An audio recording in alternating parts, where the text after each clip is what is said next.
Hi everyone. As you know, this Issues Tech Talk is all about tech for good.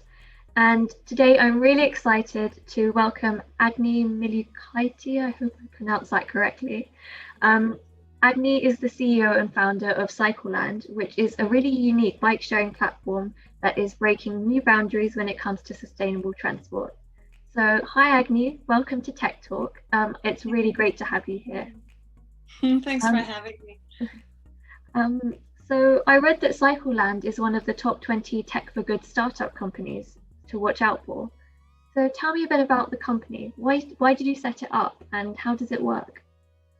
Yeah, so when I first had the idea for Cycle.Land, at the time, majority of the mobility innovation focused on cars. And I thought there has to be, more sustainable, better transport, especially for last mile and urban trips. So yeah, my sort of idea was, okay, let's disrupt the mobility disruptors.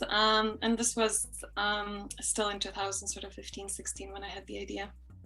And fast forward, of course, bike sharing and e-scooter has been really expanding, and also Cycle.Land has evolved from just peer-to-peer bike sharing to also include larger sharing schemes where we work with companies like Mobike, but also e-scooter large fleet owners.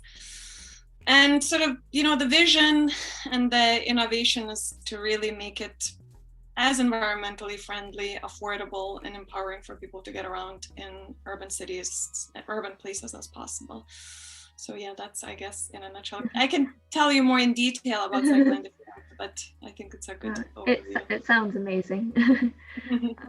Also, I know that you didn't study technology, and yet it's amazing that you're heading up an incredible tech company. How are you able to become an expert in things like Internet of Things or coding, even though you didn't study technology? Yeah, very good question. I actually got into very, very early on when we were doing equity crowdfunding on Cedars. I think we got an article in Forbes about non-tech founder starting a tech company. And I think especially today, so this was now a few years ago, what is very exciting is that there's so much open code. There are so many opportunities to just, take a piece of software and make it your own, try to solve the problem that you have or you want to work on. And so, yeah, I mean, at the moment, it's not difficult. You have, of course, Amazon, who has been focusing on very deep technology that you can buy off the shelf, like AI, and many, many companies use that.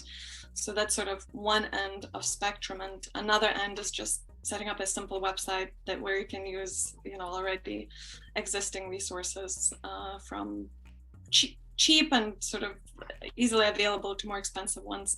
So yeah, I basically cobbled together different tools, and that was the start when I was just setting up peer-to-peer bike sharing, which is quite simple marketplace. As the time has progressed, we started working with companies that basically, as you said, are IoT companies. So all of these bikes, e-scooters, and also some of the cars, they have SIM cards that send data. And sort of that's the Internet of Things excitement. And so we started using data to optimize operations. And that has been, it's more cutting edge, but then we did work with data scientists, but again, it's not, you learn sort of on the job as you go. Yeah, and it's been a great fun. It's challenging, it's exciting, and I have been enjoying it a lot. Well, it definitely sounds inspiring. Also, I know that you started this company in Oxford with the support of Oxford University. And for those students who are watching this who are about to go to university, what advice would you give them when it comes to getting the most out of university life in general? Yeah, that's a great question. So I think, university is such an exciting time. I think the important thing is when you go there also to experiment with classes. For some people it will be maybe natural sciences that they never thought about studying. For others, maybe social sciences, humanities. I remember taking experimental music class, and it broadens one's mind, and it's an opportunity in sort of your lifetime to just, kind of figure out what makes you happy, what drives you. And so, yeah, I guess just being open-minded. And then if you find yourself in a space where you think, okay, there's this, problem that I am so passionate about solving, and I actually want to work on it. University is such an amazing time to recruit friends, people that you're studying with, to work on a problem. And it's, you don't have to commit your life to it. You can try it out, and then maybe you'll find out that actually you're not so interested in it. Maybe you'll find out, this is something that you can build your career. And for me, University of Oxford has been amazing. So they have, they support startups. They have at the time when Cycle.Land was supported, they had a bit of funding that they gave you, also mentorship. So we got incubated into Oxford University Innovation Incubator. And I think nowadays, pretty much every university has some sort of entrepreneurship thing. So if you're interested, do check it out and try it out. Worst case, you think, oh yeah, I spent a few months doing it, or a year. And the best case, it could be start of something amazing where, afterwards you think, oh wow, yeah. And also you can actually solve problems and also create financial returns maybe. And which technology companies or people do you admire the most, and why? Yeah, very good question. So, I mean, usually I would talk about software companies in any other time and any other year, but this year I definitely have been thinking about, not so much about hardware, software technology, but about people who are innovating in biotechnology, and whether it is through discovering vaccines or funding it or making it happen. So I would say definitely my shout out to being huge inspiration is to Kate Bingham and Professor Sarah Gilbert, which I know you wrote about. Yeah. When I was checking out. I think that, we're obviously still in global pandemic, and while technology is amazing, sort of software technology and hardware technology, and that is what is allowing us to speak right now, even though I'm in Oxford, you're in London. So that's great, but we also need, heroes who are working to address this huge problem and huge pickle that we're in. And what I find so incredible that both of these women, they were doing something before, and then they really rose to the challenge to, in Kate Bingham's case, to lead the government's vaccine task force, and then in Professor Sarah Gilbert's case, to lead the vaccine. And they both have been sort of working in the sector, but then they took that to solve a huge problem that is right now.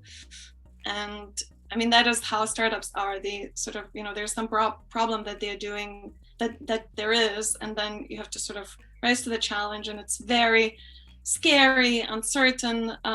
So yeah, when I started reading about them, of course, a year ago, I thought, oh wow, this is so incredible and so amazing. And I think what is also amazing that in the UK especially, it is sort of women who have been working on the solutions. And so I hope it's going to inspire a lot of girls and young women, to just solve problems, whatever those might be. So it's, at the moment, they're really my huge inspiration, and I'm rooting for them. I definitely agree. I think they're both very incredible women in their field of technology. Yeah, absolutely incredible. So can you tell me a little bit about being a female business leader? Do you think it's harder to build and lead a company if you're female? And what advice would you give to girls and women who want to set up their own business? Yeah, really good question. I mean, I think from sort of my point of view, I love being female leader. I get to talk to inspiring young women like yourself and connect to women, encourage them. So it's amazing. I really cannot recommend it highly enough. And I think that what is true, that setting up a company is very, very difficult, no matter who you are, what kind of background you come from, whichever country you're from. It's just very challenging. And, if you have a problem and you think, okay, I'm going to make, I'm going to create a solution. If it was obvious, the problem, the solution, how you're going to execute it, then a big company would have done it years ago. So it is something that you're probably doing that is improbable, and the chances of success are very slim.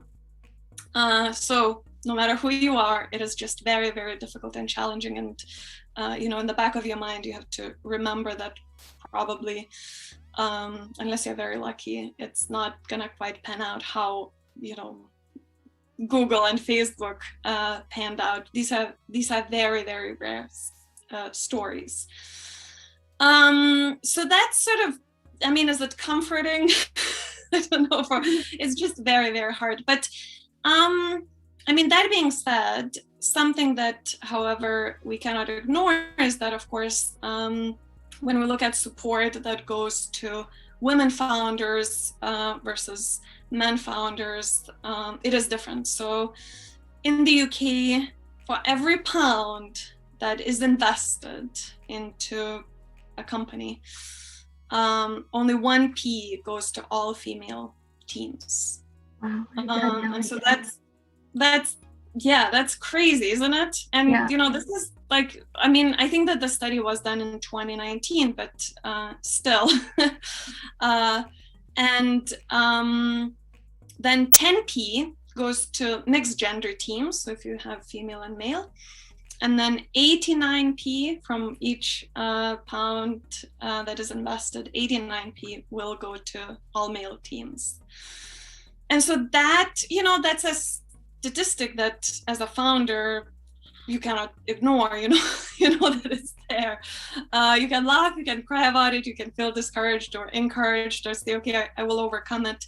That being said, of course, so women do get investment, but I think we do need to do better. We need to have more women entering startup scene, but also, working for startups, starting their companies. And then we need, as a society, to feel comfortable to take the same kind of risk that we take when we invest in male founders, when we invest in female founders. I think at the moment, generally what happens is that female founders, if they're very, very successful, then they do get funding. But sort of the appetite of risk to invest in female founders is not quite there. So that's sort of, and money does, when you have a startup, you need to raise money, unless you have a certain type of startup that's sort of from the beginning is able to make revenues, but in principle you do need to raise money. So to encourage more women, we do need venture capital to start investing in women. But what I would say to all young women listening to this is that, however, these statistics, we should say, okay, I will be better, I will overcome it. And there are so many problems that need solving. And I think that focusing on, solving those, being inspired, and small problems, big problems. And it is getting better. So fingers crossed, by the time you start a company, we'll see 50p going out of each pound, which is of course where we want to be. But yeah, I would say for all listening there are so many problems that we need to solve. So do go into it and defy the odds. And my final question is, what ambitions do you have for Cycle.Land in 5 years' time? Yeah, so I mean, with ambitions and plans, we had great plans and ambitions before COVID happened. We're expanding and opening up international operations, and much of it sort of was the plans changed.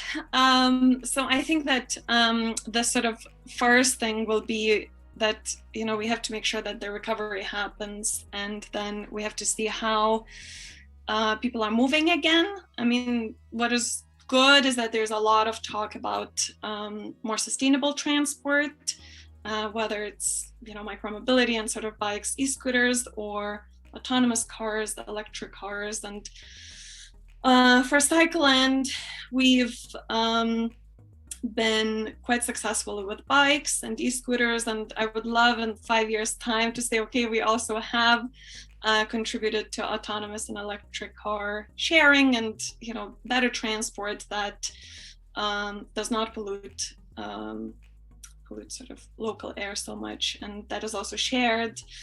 So yeah, that's where I would like to get that. In addition to micromobility, we also expand into larger vehicles. But we'll see. As I said, I'm more cautious about plans and ambitions than I was a year and a half ago. Yeah. Well, thank you so much, Agne, for your time. And I think you'll be a real inspiration for many of the girls watching this video. And I'm sure Cycle.Land will go on to be really successful. And I look forward to seeing it in my area when it comes here. Thank you so much, Priya. So nice Thank to meet you.